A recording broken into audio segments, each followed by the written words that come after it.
The success of the Allied invasion of Normandy on June 6, 1944, was contingent on a single, volatile factor: surprise. German military strength in France was not merely substantial, it was a formidable and layered defensive network, honed by years of occupation and recently revitalized under a relentless commander. The Atlantic Wall, often misunderstood as a single, continuous fortification, was in reality a vast network of fortifications, gun emplacements, bunkers, and obstacles along the coast of continental Europe. While it had gaps and weaknesses, its strongest points were virtually impregnable to a direct assault. The German army in the West, a force of over 50 divisions, was a mix of seasoned veterans from the Eastern Front and newer, less experienced units. Its strategic command was held by the venerable Field Marshal Gerd von Rundstedt, but its operational energy was supplied by Field Marshal Erwin Rommel, appointed by Hitler to inspect and then command the defences of Army Group B. Rommel's tactical acumen and indefatigable energy were already reshaping the defences. He demanded and drove the placement of millions of obstacles on the beaches, the laying of vast minefields, and the flooding of inland areas to channel invaders into killing zones. A direct, head-on assault against a fully alerted and concentrated German force, particularly one forewarned of the exact time and place, had a prohibitively high probability of catastrophic failure. The landings would be torn apart on the beaches before a secure foothold could be established. Therefore, if the German High Command could be systematically deceived about the fundamental truths of the invasion, its location and its timing, the Allies could potentially land their forces against a confused and weakened local resistance, granting them the precious hours and days needed to establish a crucial beachhead and build up their strength. The entire outcome of the war in Europe, the fate of millions, and the political future of the continent rested on this intricate and audacious deception.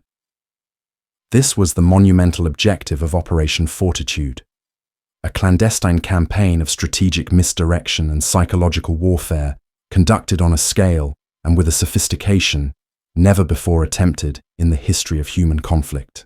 The foundational strategy for deceiving Germany was not a hastily conceived adjunct to the D-Day plan. It was a deeply ingrained principle of Allied strategy, established long before the final outlines of Operation Overlord were drawn. In 1943, at the pivotal Casablanca Conference, the Allied leadership recognized that brute force alone would be insufficient against the Axis powers. They formally created the London Controlling Section, LCS, a small, supremely secretive body that reported directly to the British Chiefs of Staff. This unit, filled with intellectuals, strategists, and creative minds, was tasked with nothing less than developing and coordinating strategic deception plans across all global theatres of the war. The LCS was the architect, the master planner that devised the overarching deception framework. The execution of these brilliantly complex plans, however, required the seamless involvement of numerous specialized and often fiercely independent departments. Among the most critical was a branch of British intelligence known as MI5, and within it, the now legendary double-cross system. This system was the practical engine that would make strategic deception a tangible reality. Through a combination of brilliant code-breaking via ultra, vigilant surveillance, and skillful interrogation, every single German agent dispatched to Britain had been identified, captured, and most importantly, turned. Not one was still operating under genuine German control. Some were in prison, others were cooperating under threat, and a select few had become genuinely committed to the Allied cause. This network of double agents became the primary and most trusted channel through which carefully crafted false information would be fed directly to the German Abwehr. The system was so thoroughly controlled and monitored that the Allies could state with confidence that nearly every piece of intelligence the Abwehr received from the British Isles was a carefully constructed lie. This was the double-cross system in its purest form. The agents who operated within it were a cast of extraordinary characters. Juan Pujol, codenamed Garbo, was a Spanish citizen with a deep-seated, passionate opposition to fascism, who manufactured a vast web of fictional sub-agents from thin air.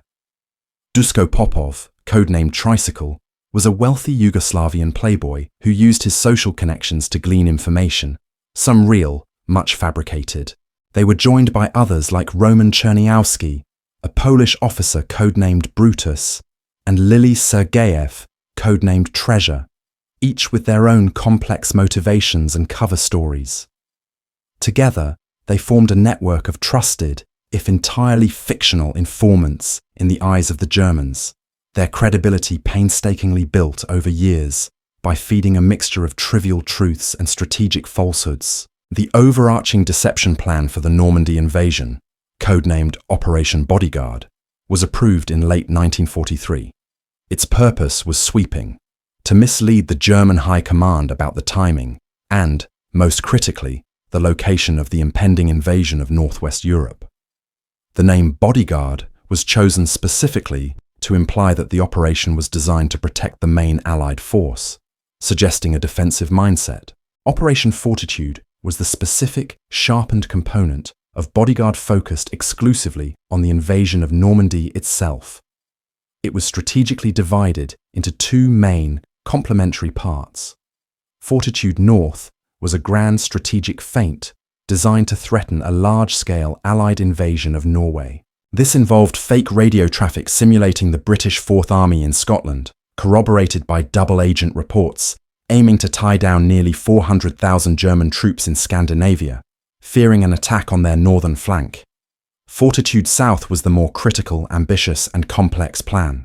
Its singular objective was to create the entirely fictitious 1st United States Army Group, FUSAG, and to convince German intelligence that this massive force, comprising 11 divisions and over 1 million men, was stationed in southeast England, poised to strike across the English Channel at its most obvious and strategically logical point, the Pas-de-Calais region of France. The Pas-de-Calais was, from a German strategic perspective, the overwhelmingly logical and therefore expected invasion target. It offered the shortest sea crossing for the vulnerable Allied armada, minimizing time spent in the treacherous Channel waters. It provided the quickest, most direct route into the heart of Germany's industrial Ruhr Valley. Furthermore, it was the location of the dreaded V-1 and V-2 launch sites, whose terror bombing of London demanded a direct and immediate Allied response. For these irrefutable reasons, German defensive strategy had long been psychologically and materially weighted towards this region. The Atlantic Wall was at its most dense and formidable around Calais, Boulogne, and Dunkirk, fortified with the heaviest gun batteries and the most seasoned troops. The Allies, understanding this ingrained mindset, did not need to invent a threat from whole cloth. They simply needed to confirm and reinforce an existing, deeply held German assumption.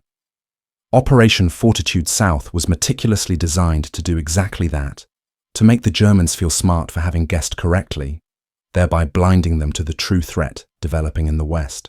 The creation of the 1st United States Army Group was a masterpiece of theatrical illusion, a symphony of deception conducted across multiple domains. It existed as a phantom force, its substance woven from paper documents and the invisible ether of radio transmissions.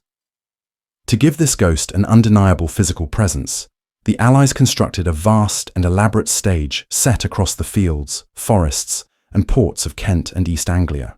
Inflatable rubber tanks, trucks, and artillery pieces, designed by talented engineers from Shepperton Studios, were meticulously arranged to mimic the precise layout of real armoured and infantry divisions. They were carefully placed, with some partially concealed under camouflage nets, just as a real security-conscious unit would attempt to hide from aerial reconnaissance. From wooden canvas, workers built skeletal landing craft, which were then assembled in the ports of Essex and Kent, creating the illusion of a massive gathering invasion fleet when photographed from the high-altitude German reconnaissance aircraft that the Allies deliberately allowed to penetrate British airspace for this very purpose. The areas hosting these dummy installations were transformed into vibrant, active military zones buzzing with fabricated life. Soldiers from special deception units, such as the now famous Ghost Army, drove trucks and jeeps along the same roads and lanes repeatedly, wearing distinct unit insignia to create the impression of heavy and constant traffic. They generated excess, telltale smoke from field kitchens to simulate feeding a large body of men. At night, They carefully managed blackout procedures, allowing just enough light to suggest a major headquarters was active. Most ingeniously, they used bulldozers to imprint the unmistakable tracks of tanks in the mud, leading to and from the positions of the inflatable vehicles. Every conceivable detail, from the laundry lines to the fake fuel depots, was considered to present a holistic and convincing picture of a bustling million-man army preparing for a major offensive.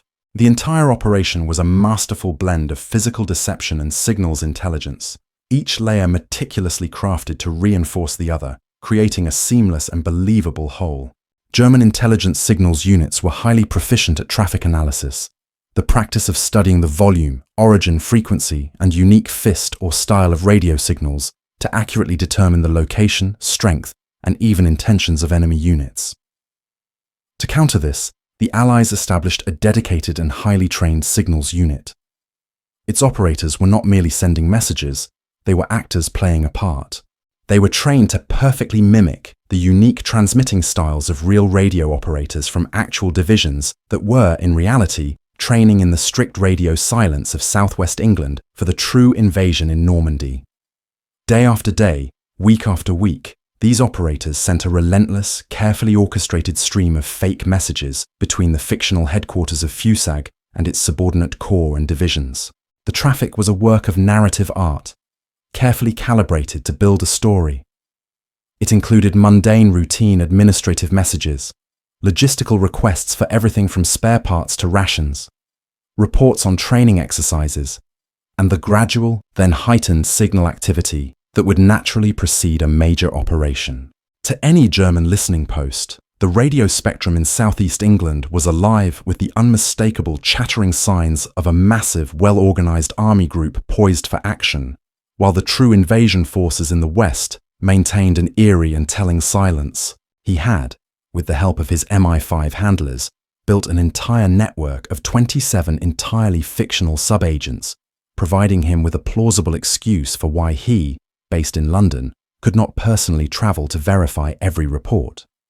He would synthesize and report information supposedly gathered by this diverse cast of characters: a Welsh seaman in Swansea, a disaffected clerk in the War Office, a Gibraltarian waiter. Garbo's messages were a brilliant tapestry of truth and fiction. He would consistently send accurate but low-value or deliberately outdated information to maintain his impeccable credibility, while carefully and subtly weaving in the crucial deceptive elements about FUSAG's order of battle and its target.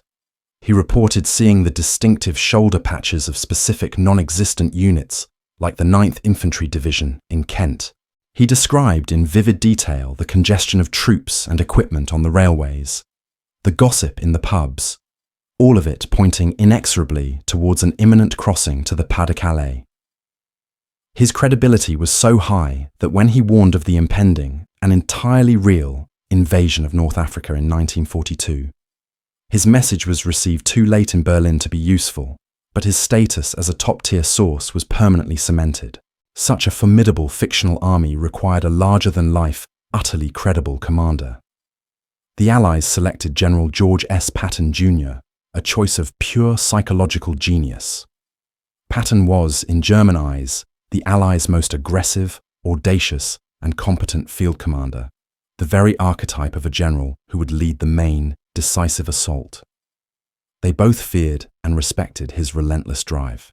His well-publicized presence in England, after being temporarily sidelined from command following the soldier-slapping incidents in Sicily, made him the perfect figurehead for FUSAG. The Allies exploited this situation masterfully. They made his appointment to command the Phantom Army highly visible. Patton was seen inspecting troops, often from real units temporarily lent to the deception. He gave fiery speeches to fictional units, and his presence was deliberately noted by German intelligence in the very areas where FUSAG was supposedly stationed. The message was unmistakable. Where Patton was, the main effort would be. This single appointment added a profound and decisive layer of credibility to the entire ruse, convincing the German High Command that if the Allies were deploying their best assault commander, the main thrust must inevitably be coming from his sector in the southeast. The German High Command was not a monolith. It contained factions with differing and often conflicting views, and the deception had to hold against all of them. The central figure in the West was the old-school Field Marshal Gerd von Rundstedt, the Commander-in-Chief West. He remained intellectually skeptical, consistently believing the Normandy coast was a potential, though likely secondary, invasion site, while also fearing a landing in Belgium. However, his dynamic subordinate, Field Marshal Erwin Rommel, commanding Army Group B, had been given direct operational control over the defences in northern France, including both the Pas-de-Calais and Normandy. Rommel had energetically strengthened the entire Atlantic Wall, but his strategic intuition, heavily influenced by the intelligence he received, also leaned towards the Pas-de-Calais as the primary threat. The true key to the deception's success, however, was the German intelligence apparatus in Paris, led by the meticulous and respected Colonel Baron Alexis von Roen of the Fremde Heere West, Foreign Armies West Branch. Through the relentless stream of reports from the double agents and the convincing radio traffic, von Roener's department became utterly convinced of the existence and overwhelming potency of FUSAG. His famous situation maps began to show over 80 Allied divisions in Britain, a wild and catastrophic inflation of the real number of roughly 52. Crucially, these maps showed the bulk of these forces, including Patton's command and numerous phantom divisions, positioned in the southeast, directly opposite the Pas-de-Calais. This authoritative intelligence assessment directly and decisively shaped German strategic deployment for the summer of 1944. The powerful 15th Army, with its 15 full-strength, high-quality divisions, was held in reserve in the Pas-de-Calais, awaiting the main assault. The weaker 7th Army, with fewer, less well-equipped, and often static divisions, was left to guard the long coastline of Normandy and Brittany. The Germans had effectively positioned their strategic reserve to counter an army that did not exist. The Germans, with their own meteorologists, expected the invasion to come only during a period of optimal weather, moonlight, and tidal conditions, a narrow window around late May or early June. The Allied meteorological teams, however, predicted a brief and violent break in the poor weather for June 5th and 6th. When General Eisenhower made the fateful, gut-wrenching decision to go ahead on June 6th, the deception plan had to instantly pivot to support the notion that this was merely a large-scale diversion, not the main event. The double agents were activated for the final, most critical phase of their long mission. In the early hours of June 6, 1944, as the vast, real invasion fleet of nearly 7,000 vessels approached the Normandy coast, the radio deception for FUSAG fell into a planned and significant silence. This silence was itself a powerful message in the lexicon of military signals. It suggested to German listeners that the force was observing strict radio discipline immediately prior to launching its own assault. Later that morning, as the landings at Omaha, Utah, Gold, Juno, and Sword Beaches began in bloody earnest, Agent Garbo executed one of the most audacious and consequential moves of the entire war. At 8:00 a.m., he sent a frantic message to his handlers in Madrid. In it, he authoritatively stated that the Normandy landings, while significant in scale, were unquestionably a strategic diversion. He reported, based on the urgent information from his fictional subagents, that the main assault by FUSAG was still imminent and remained targeted at the Pas-de-Calais. To add a masterstroke of authenticity, he even chastised the Germans for their delay in responding to his previous messages, a display of pique that reinforced his perceived commitment and high-level anxiety. This message was so highly valued that it was immediately relayed to Hitler's headquarters. The German High Command received Garbo's message at a moment of supreme confusion and paralysis. The initial reports from Normandy were fragmented, chaotic, and contradictory. They were faced with a major, ongoing landing, but their most trusted and long-validated intelligence source, a man they considered their star spy, was telling them it was not the main effort. This created a fatal strategic indecision. Field Marshal von Rundstedt, perceiving the grave threat in Normandy, initially requested the immediate release of the Central Armoured Reserve, the elite Panzerlehr and 12th SS Panzer Divisions, to launch a devastating counterattack on the vulnerable beachhead. However, the High Command at OKW influenced overwhelmingly by the Fortitude deception and specifically by Garbeau's authoritative message, delayed. Hitler himself, convinced the Normandy landings were a feint, personally refused to release these divisions. They kept the entire 15th Army in place, waiting for an attack that would never come. Only 2 panzer divisions were initially released to move towards Normandy, and their progress was severely hampered and delayed by the total Allied air supremacy over France. For 7 critical weeks after D-Day, through the brutal stalemate in the Bocage country and the fierce fighting for Caen, the German High Command remained hypnotically convinced that the Normandy landings were a strategic feint of unparalleled cunning. They continued to hold the 15th Army and other powerful reserves in the Pas-de-Calais, their eyes fixed on the empty Channel. This belief was actively sustained by the ongoing deception. The FUSAG radio network sprang back to life after D-Day, simulating the final frantic preparations for the real invasion, now delayed by the need to regroup after the successful diversion in Normandy. The inflatable equipment was not dismantled. The fictional narrative of an impending cross-channel strike was maintained with unwavering discipline. This 7-week delay allowed the Allies to consolidate their precarious foothold in Normandy, land over 850,000 men and 148,000 vehicles, and build up the massive logistical infrastructure needed for a sustained campaign in Western Europe.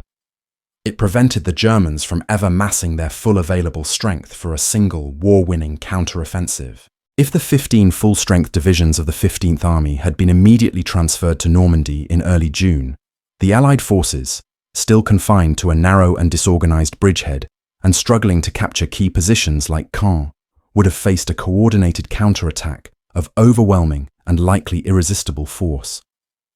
The beachhead might have been contained, compressed, and potentially annihilated before it could link up and secure its flanks. A potential breakout would have been prevented, and the entire campaign in France could have bogged down into a static, attritional battle of materiel and lives in the Norman hedgerows, eerily similar to the trench warfare of the First World War, with catastrophic consequences for Allied morale and political will. The dramatic American breakout from the Cotentin Peninsula during Operation Cobra, unleashing Patton's very real Third Army into the open country of Brittany and beyond, made it undeniable that the main, overwhelming Allied effort was, and had always been, in the West. The German High Command, finally shaking off the spell of Fortitude, began to desperately move the 15th Army to the front, but it was far too late. The Allies had achieved both complete tactical and strategic surprise on D-Day, and the crushing operational initiative they gained in those first 7 weeks, a direct gift of the deception, was never relinquished. The rapid, spectacular Allied advance across France in August 1944, the liberation of Paris, and the drive to the German border were all a direct consequence of the Germans having their strongest, most potent forces in the wrong place for nearly 2 months, held there by a phantom. Operation Fortitude stands as one of the most successful and decisive military deception operations in all of history. It was not a simple trick, but a complex, multi-layered, and deeply integrated strategy that wove together physical, signals, and human intelligence operations into a single, coherent, and utterly believable narrative. It brilliantly exploited German military preconceptions and systematically manipulated their entire intelligence-gathering apparatus, from the highest analyst to the field commander. The plan's genius was its redundancy. It did not rely on a single fragile element. The dummy equipment would have been a hollow show without the authentic radio traffic, which would have been less credible without the meticulous corroboration from the double agents. Each component reinforced the others, creating a fictional reality so compelling, so rich in detail, that the German High Command willingly disregarded the mounting evidence of their own eyes on the bloody beaches of Normandy. The success of D-Day was not guaranteed by the raw courage of the soldiers on the beaches alone, immense though it was. It was made possible, and perhaps even predetermined, by the meticulous, secret, and intellectually daring work of thousands of individuals, planners, engineers, radio operators, and intelligence handlers, who collectively convinced a formidable enemy that the real attack was a diversion, and that the main blow was still poised to fall from a fist that was merely a phantom. The invasion of Normandy irrevocably changed the course of the war in Europe, and it was a fictional army, commanded by a real general and reported on by imaginary spies, that secured its fragile and hard-won success.